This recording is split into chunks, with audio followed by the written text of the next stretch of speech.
Qui la veu sovint és el nostre proper convidat, en Jordi Canal Soler, escriptor i fotògraf de viatges, que a més vius molt a la vora i ens deies que vas seguint el ritme de les obres i una mica l'evolució de com van, no? D'aquells barcelonins potser que té la sort de viure just davant d'algun monument especial i la veritat és que m'hi fixo, no sé si per deformació professional o simplement per gust, no? Sempre vaig fotografiant els monuments de fora del meu país, doncs quan estic a casa vull fixar-m'hi. Bé, amb el Jordi tenim ganes que el Jordi ens faci algunes propostes de viatges interessants en aquest moment de pandèmia. Recordar-vos que a partir de demà, a part dels residents dins de l'espai Schengen, podran accedir a Espanya persones procedents d'Austràlia, el Canadà, Geòrgia, el Japó, Montenegro, Nova Zelanda, Ruanda, Sèrbia, Corea del Sud, Tailàndia, Tunísia i l'Uruguai. Són els criteris de reciprocitat del Ministeri de l'Interior anunciats avui al BOE i del llistat original de 15 n'han caigut 3, el Marroc, Algèria i la Xina.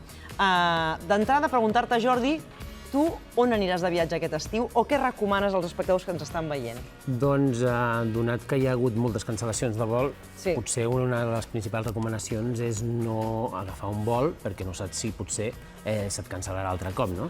De manera que les recomanacions podrien ser fer una mica uns viatges més localitzats amb transport, doncs el cotxe, principalment, perquè al final serà el que també et dona més independència, i una de les possibilitats doncs, és conèixer el propi país, no?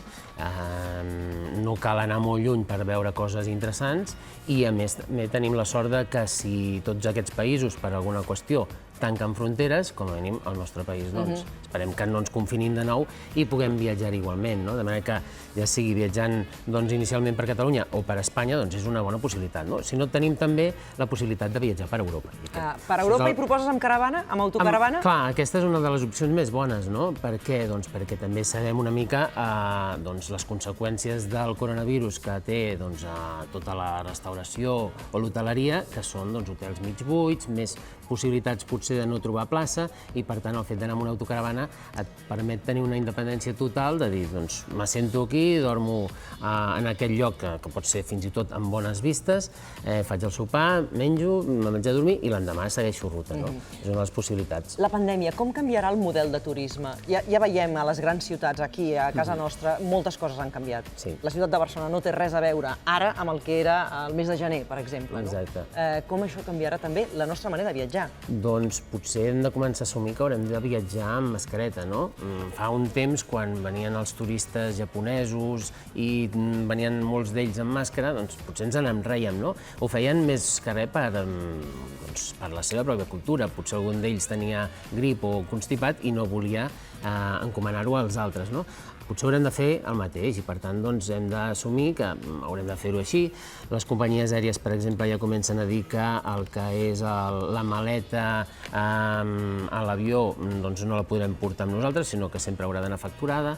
Una sèrie de normes que el coronavirus ha començat a imposar i que almenys durant un temps necessitarem fer-nos nostres. A veure, anem a destinacions. Fem el top 5, si et sembla, i ens expliques una mica per què. Vale, top 5, segons mi, segons jo, això tampoc no s'ha de prendre d'aquesta manera, però sí que un dels objectius on volia anar, i possiblement hi anem amb la família, és Holanda. Per què Holanda? Perquè hi vaig estar fa molt de temps, només visitant Amsterdam, però tenia ganes una mica de conèixer una mica més Rotterdam, els pòlders, també, sobretot, molt relacionat amb la història. A mi em fascina la història dels exploradors, no? I he anat per tot el món i, especialment al sud-est asiàtic o, per exemple, a Maurici, a Java, a Ciutat del Cap, veus referències al que és la Companyia de les Índies Orientals d'Holanda, dels Països Baixos. És una companyia que es va crear al segle XV-XVI i el centre era a Amsterdam. I després de veure-ho allà, vull veure-ho pròpiament al seu lloc. Segon lloc. Segon lloc, podríem anar a Polònia. Per què?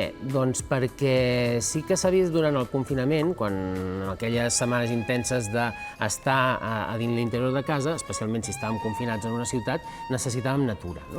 I parlant de natura, que és el que possiblement a molts dels oients i televidents voldran veure, La millor natura d'Europa està a Polònia. Estem veient uns paisatges impressionants. Exacte, doncs això és el bosc de Bielowieza. Està a l'est del país, tocant a Bielorússia, i és l'últim bosc primari d'Europa. Això vol dir que és un bosc que no l'ha tocat mai ningú. No l'han tallat, no n'han aprofitat la fusta, no n'han fet ramaderia, i justament aquí ara veiem els animals, és l'últim reducte d'Europa on hi ha el bisó europeu, que és un cosí germà, podríem dir, del bisó americà. El tercer lloc? Doncs podríem fer Croàcia. Abans que parlàvem d'anar amb autocaravana, doncs és un bon destí per anar amb autocaravana i que combina també natura, tot el que és l'interior del país, amb uns paisatges de costa absolutament espectaculars. Dins del Mediterrani es considera que les millors illes estan allà i a la vegada també té moltíssima història, com en algunes ciutats, per exemple, com Dubrovnik, que és l'antiga Ragusa, la perla de l'Adriàtic, que s'hi va filmar Joc de Trons i, per tant, molts televidents segur que tenen moltes imatges que, sí, molt presents. Quart lloc. Quart lloc. Doncs si busquem algun país una mica més llunyà, és Sri Lanka, per exemple. A partir de l'1 d'agost, això sí que s'ha de tenir en compte, doncs obriran també altres fronteres i aquest país combina, per una banda, l'exotisme asiàtic amb també presència d'antics colons europeus, tant portuguesos com holandesos com després britànics.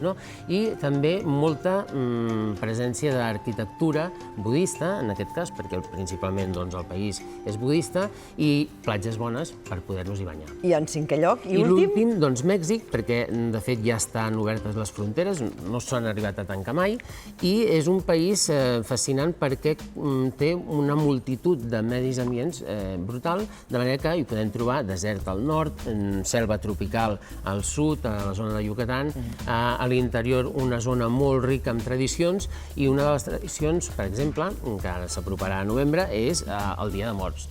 Això es va iniciar a Michoacán i justament parlant del Dia de Morts hi ha la pel·lícula de Disney, Coco, i hi ha una zona en concret de Michoacán, que és el Lago de Pátzcuaro, al voltant del qual hi ha un poble que la Disney va utilitzar per fer l'escenografia d'aquella població que surt i fins i tot per captar-hi alguns dels personatges. I hi ha una senyora que està dibuixada en els dibuixos inspirada, que és la Mama Coco.